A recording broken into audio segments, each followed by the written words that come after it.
Hello students, चलिए start करते हैं। एक्सरसाइज 7.4 का क्वेश्चन नंबर फर्स्ट देखते हैं क्या है।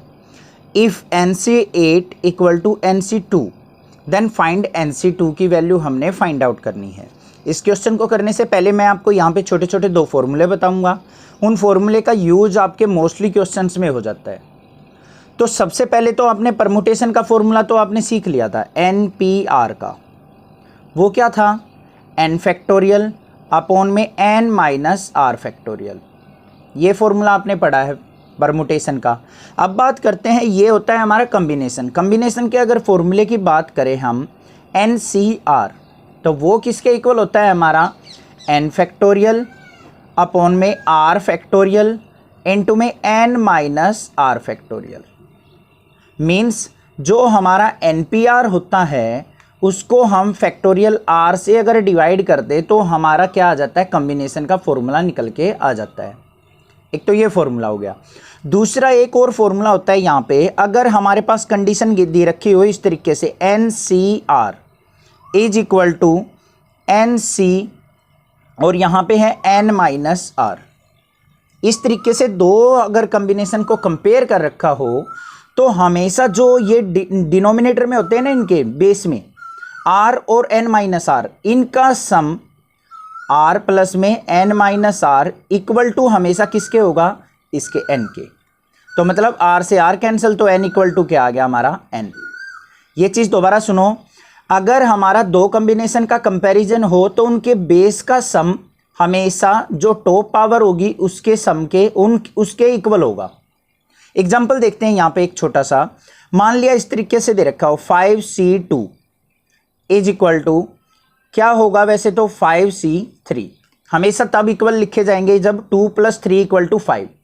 टॉप पावर हमेशा सेम होगी, बेस पावर का सम हमेशा टॉप पावर के इक्वल होता है। ये चीज़, ये एक आइडेंटिटी मान लो, एक फॉर्मूला मान लो, या एक एप्लीकेशन मान लो कम्बिनेशन की।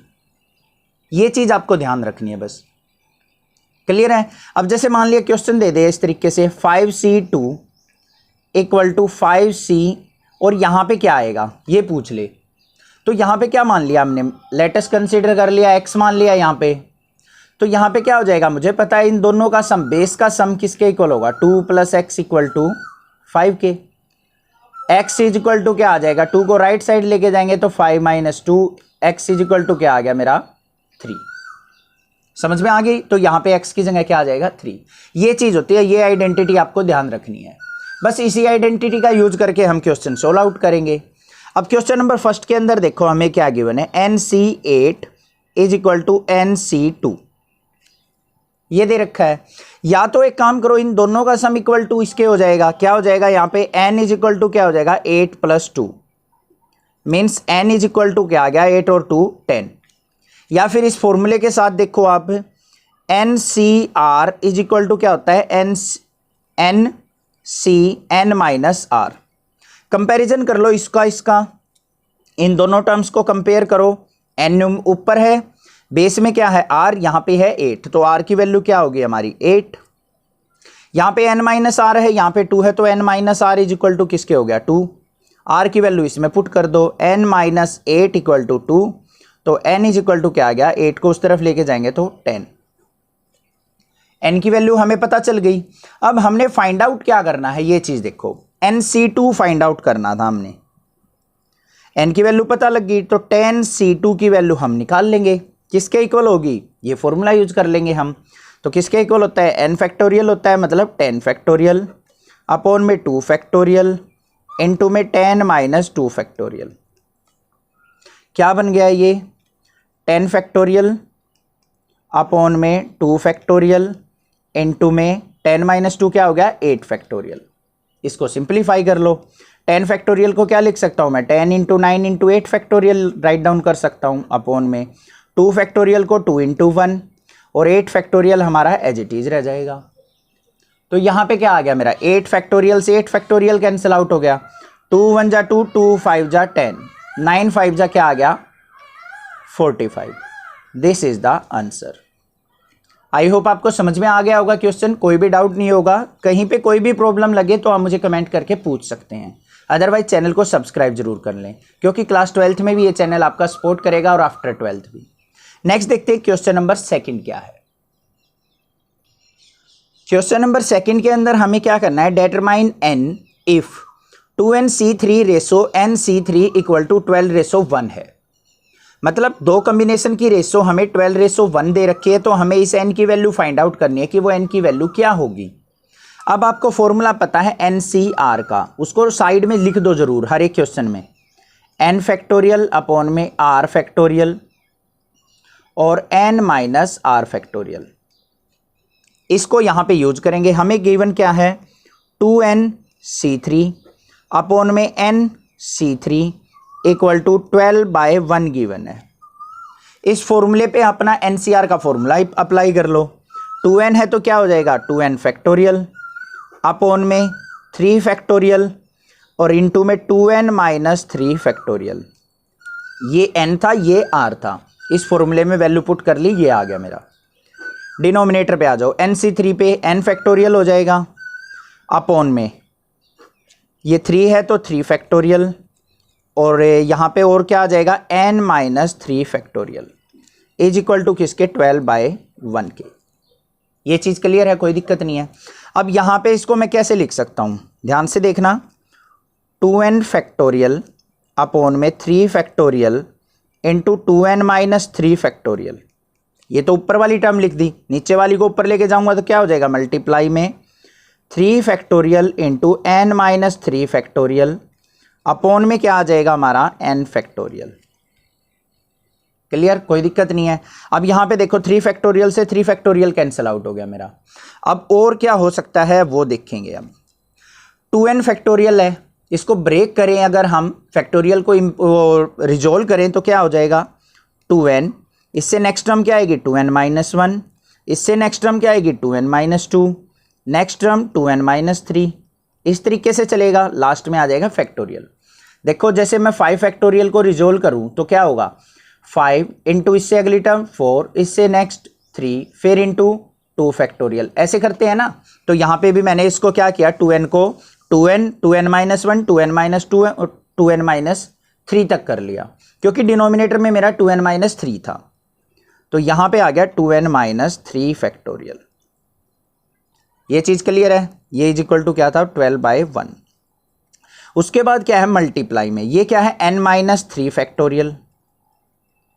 अब मुझे रिजोल्व करना है नीचे वाले को, n फैक्टोरियल को। n फैक्टोरियल को कैसे लिख सकता हूं, n into n minus 1, n minus 2, n minus 3 factorial, क्योंकि ऊपर भी n माइनस 3 फैक्टोरियल है तो वहां तक मैंने इसको ओपन कर लिया। अब आपको ये तो पता है ना इजीली कि मतलब n है, इससे next lower term n minus 1 होगी, फिर n माइनस 2 होगी, फिर n माइनस 3 होगी, एक एक कम होती चली जाएगी। इस तरीके से कर लिया। अब कुछ भी नहीं है क्वेश्चन के अंदर, बस ये चीज़ आपको समझ में आनी चाहिए थी। n माइनस 3 फैक्टोरियल से n माइनस 3 फैक्टोरियल कट गया, 2n माइनस 3 फैक्टोरियल से 2n माइनस 3 फैक्टोरियल कट गया, बचा क्या वो देख लो। अब हमारे पास बच गया 2n इंटू में 2n माइनस 1, और यहाँ पे देखो 2n माइनस 2 है, 2 को मना रहा है, तो यहाँ पे हम इंटू में 2 इंटू n माइनस 1 लिख सकते हैं। और डिनोमिनेटर में क्या बच गया हमारा, n इंटू n माइनस 1 और n minus 2 is equal to किसके आ जाएगा, 12/1, तो 12/1। समझ में आ गई बात, क्लियर है। ये चीज जो आपको अच्छे से क्लियर हो गई होगी, यहीं पे कंफ्यूजन हो सकती है थोड़ी बहुत बच्चों को। 2n था, 2n से अगली टर्म, नीचे वाली टर्म क्या होगी, 2n में से 1 सब्ट्रैक्ट कर लो, फिर 1 सब्ट्रैक्ट करेंगे, फिर 1 सब्ट्रैक्ट करेंगे। कब तक सब्ट्रैक्ट करेंगे, जहां पे भी हमें डिनोमिनेटर सेम मिल जाए वहां तक। समझ में आ गई। ऐसे ही n को किया था n, इससे नेक्स्ट टर्म n माइनस 1, फिर n माइनस 2, फिर n माइनस 3। अब यहां पे देखो n माइनस 1 से n माइनस 1 कैंसिल आउट हो गया, n से n कैंसिल आउट हो गया, 2 2 जा 4 इंटू में 2n माइनस 1 अपॉन में n minus 2 equal to 12/1। Cross multiply कर लो, 1 किससे मल्टीप्लाई की, 4 2 जा 8n, माइनस में 4 1 जा 4 इज इक्वल टू 12 की n से मल्टीप्लाई की 12n, माइनस में 12 2 जा 24। n की वैल्यू निकालनी है हमें, तो 24 को ले आओ लेफ्ट साइड, 8n को ले जाओ राइट साइड। माइनस का 4 है और माइनस का 24 इस तरफ आएगा, प्लस का 24 इज इक्वल टू क्या आ जाएगा, 12n माइनस में 8n। तो यहाँ पे क्या आ गया मेरे पास, 24 में से 4 गया तो मेरे पास आ गया यहाँ पे 20 इज इक्वल टू 12n में से 8n गया तो 4n, और 4 यहाँ पे मल्टीप्लाई में इस साइड आएगा, डिवाइड में 20/4 इज इक्वल टू n, तो n की वैल्यू क्या आ गई मेरे पास 5।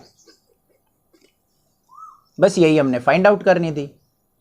आई होप आपको क्लियर हो गया होगा क्वेश्चन, कोई दिक्कत नहीं है, कोई डाउट लगे तो आप मुझे कमेंट कर सकते हैं, अदरवाइज इसका सेकंड पार्ट और करेंगे और अच्छे से क्लियर हो जाएगा आपको। नेक्स्ट देखते हैं इसका सेकंड पार्ट क्या है। सेकंड पार्ट के अंदर हमें गिवन है 2nc3 ratio nc3 equal to 11:1। तो इसको कैसे लिखेंगे हम, 2nc3 अपॉन में nc3 इक्वल टू 11/1। अब इनको ओपन करने से पहले मैंने आपको फिर बता रहा हूं, फॉर्मूला जरूर लिख लो क्योंकि गलती नहीं होगी उससे। n फैक्टोरियल अपॉन में क्या होता है r फैक्टोरियल और इंटू में n माइनस r फैक्टोरियल। ये जो टॉप वैल्यू होती है ये n और बेस वैल्यू होती है r। इसको यहां पे इंप्लीमेंट करेंगे। ऊपर क्या है 2n, तो क्या हो जाएगा हमारा 2n फैक्टोरियल अपॉन में यहां पे क्या आ जाएगा, r की जगह क्या है 3 फैक्टोरियल इंटू में 2n माइनस 3 फैक्टोरियल। ये तो हो गया ऊपर का रिजल्ट। अब नीचे आ जाओ, इस पे क्या करेंगे n फैक्टोरियल अपॉन में 3 factorial into n minus 3 factorial. As it is होगा बिल्कुल पिछले क्वेश्चन की तरह, इज इक्वल टू 11/1। अब इसको क्या करो ऊपर लेके जाओ, तो क्या बन गया 2n फैक्टोरियल अपॉन में 3 factorial into 2n minus 3 factorial. Multiply में इसको ऊपर लेके जाएंगे तो 3 factorial into n minus 3 factorial upon में क्या आ जाएगा n factorial is equal to किसके 11/1। ये चीज़ क्लियर हो गई, कोई दिक्कत नहीं है। अब यहाँ पे देखो मुझे क्या कैंसिल आउट हो रहा है, 3 फैक्टोरियल से 3 फैक्टोरियल कैंसिल हो रहा है। अब यहाँ पे ये मत कर देना कि n फैक्टोरियल से ये n फैक्टोरियल कैंसिल आउट कर दो, अभी नहीं करना, कुछ नहीं करना, हमें ध्यान से समझो बस करना क्या है। इसको थोड़ा सा हम ओपन करते हैं 2n को ओपन करेंगे तो क्या बनेगा 2n, इससे नेक्स्ट टर्म क्या आएगी 2n में से 1 सब्ट्रैक्ट करेंगे, फिर 2n माइनस 2 होगा, फिर 2n माइनस 3 होगा। यहाँ पे फैक्टोरियल लगा के छोड़ देंगे क्योंकि डिनोमिनेटर में मेरे पास क्या है 2n माइनस 3 फैक्टोरियल। ये वाली समझ में आ गई टर्म आपको, एक एक डिक्रीज होती जाती है फैक्टोरियल जब हम ओपन करते हैं। तो यहाँ पे भी आ जाओ, मल्टीप्लाई में ऊपर क्या है न्यूमरेटर में n माइनस 3 फैक्टोरियल, डिनोमिनेटर में क्या है मेरे पास n फैक्टोरियल। n फैक्टोरियल को क्या करेंगे n, इससे नेक्स्ट टर्म क्या आएगी n माइनस 1, फिर n माइनस 2, फिर n माइनस 3 फैक्टोरियल। क्यों n माइनस 3 फैक्टोरियल तक किया मैंने, क्योंकि न्यूमरेटर में मुझे n माइनस 3 फैक्टोरियल दिख रहा है, is equal to 11/1। Clear, n minus 3 factorial से n माइनस 3 फैक्टोरियल कट गया, 2n माइनस 3 से 2n माइनस 3 फैक्टोरियल कट गया। क्लियर है। अब इससे आगे सोल्व आउट करते हैं, इसको क्या होगा n से n कैंसिल हो जाएगा। अब ऊपर क्या बच गया मेरा, यहां पे 2 इंटू 2n माइनस 1, इन दोनों टर्म में से 2 को मना रहा है तो इंटू में 2 इंटू n माइनस 1। डिनोमिनेटर में क्या बचा n माइनस 1 और n minus 2 is equal to क्या हो गया 11/1। n माइनस 1 से n माइनस 1 कैंसिल आउट हो गया।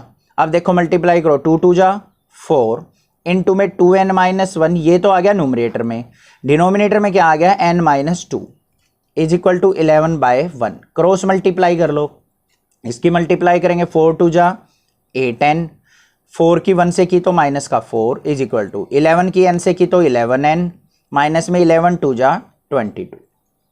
n वाली टर्म एक तरफ, विदाउट n वाली टर्म एक तरफ। 11n है, ये 8n है, 8n को इस तरफ ले जाओ, 22 को इस तरफ ले आओ, माइनस का 4 प्लस का 22 हो जाएगा, माइनस का 22 इस तरफ आया प्लस 22, 11n माइनस 4 को लेके माइनस 8n हो जाएगा, इस तरफ जाएगा 8n।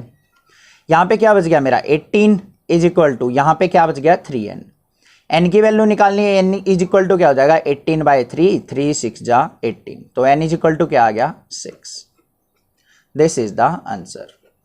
आई होप क्वेश्चन आपको क्लियर हो गया होगा। एज इट इज क्वेश्चन था फर्स्ट पार्ट की तरीके से ही एग्जाम्स के अंदर ये क्वेश्चन पूछ लिया जाता है।